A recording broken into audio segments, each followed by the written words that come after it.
तो कल देर रात चीन में जबरदस्त धमाका सुनने को मिला। नमस्कार, मैं हूं नीलू। तो मध्य चीन के शांक्सी प्रांत में कोयला खदान में हुए धमाके में लगभग 82 लोगों की मौत हो गई है। सरकारी समाचार एजेंसी शिन्हुआ ने बताया कि एक गैस धमाका शुक्रवार को बीजिंग से लगभग 520 किलोमीटर दक्षिण पश्चिम में स्थित किन्युआन काउंटी में हुआ। ये घटना शुक्रवार देर रात खदान द्वारा कार्बन मोनोऑक्साइड का अलर्ट जारी किए जाने के बाद हुआ। धमाके के समय खदान के अंदर करीब 247 मजदूर मौजूद थे। ताजा जानकारी के मुताबिक मजदूरों को खदान से बाहर निकालने का काम इस वक्त भी चल रहा है। यह दुर्घटना पिछले एक दशक में कोयला खदानों में हुई सबसे जानलेवा आपदा बताई जा रही है चीन में।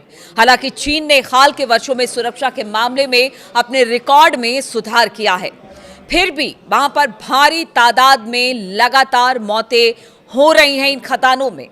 सबसे बड़ी घटनाओं में से एक फरवरी 2023 में इनर मंगोलिया के शिनजिंग में एक ओपन कास्ट खदान में हुआ। भूस्खलन के बाद यहां पर 53 खनिकों की मौत हो गई। राष्ट्रपति शी जिनपिंग ने बचाव दल से लापता लोगों को खोजने के लिए कहा है और साथ ही कहा है कि हर संभव प्रयास करने का आह्वान भी उन्होंने किया है। कहा है कि दुर्घटना के बाद की स्थिति को ठीक से संभाला जाना चाहिए। उन्होंने ये भी कहा कि इस दुर्घटना के लिए जिम्मेदार लोगों को जवाबदेह ठहराना जाना चाहिए, क्योंकि इससे पहले पिछले एक दशक में इतनी बड़ी घटना कभी भी खदान में नहीं हुई है, किसी भी खदान में नहीं हुई है। उन्होंने आगे कहा कि सभी क्षेत्रों और विभागों को इस दुर्घटना से सबक सीखना चाहिए। कार्यस्थल की सुरक्षा के प्रति सतर्क रहना चाहिए, पूरी तरह से जांच करनी चाहिए। सभी प्रकार के जोखिम और छिपे हुए खतरों को ठीक करना जरूरी है और इस पर गंभीरता से विचार होना चाहिए, ताकि इस तरह से गंभीर दुर्घटनाओं को होने से सख्ती से रोकना होगा और उन पर अंकुश लगाना चाहिए। तो ये शी जिनपिंग का कहना है। आप समझिए कि 80-82 लोग अगर इसमें मारे गए हैं तो ये कितनी बड़ी त्रासदी और दुर्घटना है, और बताया जा रहा है कि इसमें कई लोग अब भी लापता है। शी जिनपिंग ने यह भी कहा कि अभी बारिश का मौसम चल रहा है और उन्होंने बाढ़ से बचाव के प्रभावी उपायों का भी आह्वान किया है। पिछले हफ्ते हुनान के शिमेन काउंटी में भारी बारिश के कारण कम से कम 7 लोगों की मौत हो गई थी। 1 लाख से ज्यादा लोग प्रभावित हुए थे।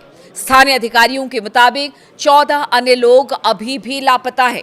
चीन के प्रधानमंत्री ली कीयांग ने शी जिनपिंग के बयान के बाद कहा कि लापता खनिकों को खोजने का काम इस वक्त भी किया जा रहा है और इसके लिए हर संभव प्रयास किया जाना चाहिए। उन्होंने ये भी कहा कि दुर्घटना के कारणों की जांच जितनी जल्दी हो सके की जानी चाहिए और इसके लिए जिम्मेदार लोगों को जवाबदेह ठहराया जाना चाहिए। उन्होंने स्टेट काउंसिल के सुरक्षा कार्यालय से ये भी आग्रह किया है कि वो स्थानीय अधिकारियों को दुर्घटना की जांच करने और उन्हें पूरी दृढ़ता से होने से रोकने की इसकी जिम्मेदारियों को याद दिलाए।